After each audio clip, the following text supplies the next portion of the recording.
Поэтому я опять на работу пошла. Предложили, думаю, ну, коронавирус-то. 2 месяца сидели, но вы работаете. Угу.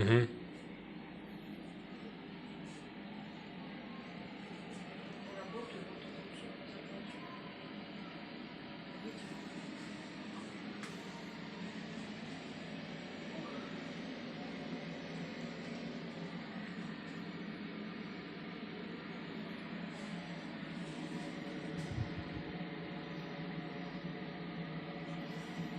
А ты, наверное, другим делом?